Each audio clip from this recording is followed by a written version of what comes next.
500, you can beta weight your portfolio to the ES and see all your positions risk relative to the movement of the S&P 500. This can make it easier to determine how your portfolio might respond to a downswing. Determining how much to hedge based on risk exposure rather than just notional value may help you to more precisely calculate how much protection you actually need. Now let's look at how beta weighting works and how to use it on Thinkorswim paper money. You can find the beta weighting tool in the position statement section on the monitor tab. To activate it, I'll select the beta weighting box. Next, I'll enter the instrument I want to use as my benchmark.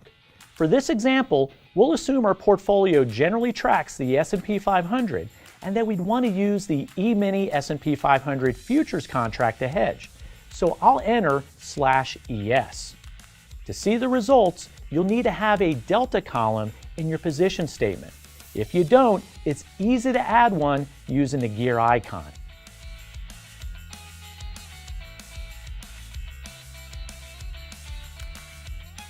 When you're beta weighting, delta indicates how much you stand to gain or lose, all else being equal, if your selected benchmark changes 1 point. Basically, it's a measure of risk exposure. If you're bullish, you'll want to see more positive deltas. If you're bearish, you'll want fewer positive or even negative deltas. Now, on the position statement, each security has a delta. If a position has positive deltas, it'll gain value if the benchmark goes up and lose value if the benchmark goes down. Positions with negative delta will do the opposite, drop when the benchmark rises and rise when the benchmark falls. This is one of the main benefits of beta weighting. You can see the risk associated with each of your positions expressed in the same unit. Here, you can see the total delta for the whole portfolio.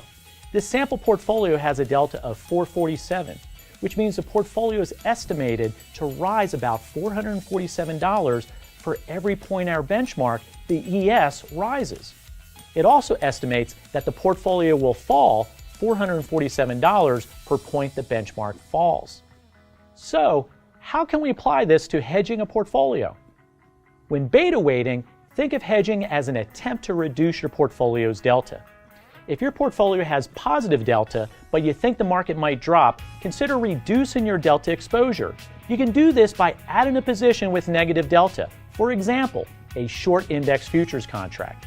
If you know how many positive deltas your overall portfolio has and how many negative deltas a short futures contract has, you can determine how many contracts to sell to hedge your portfolio. Let's walk through this calculation with our sample portfolio. We can see here that our portfolio has 447 deltas.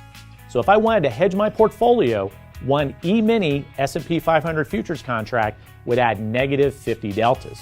Based on these numbers, if the S&P 500 fell 1 point, the original portfolio would be expected to fall an estimated $447. However, the portfolio with the hedge would only fall $396.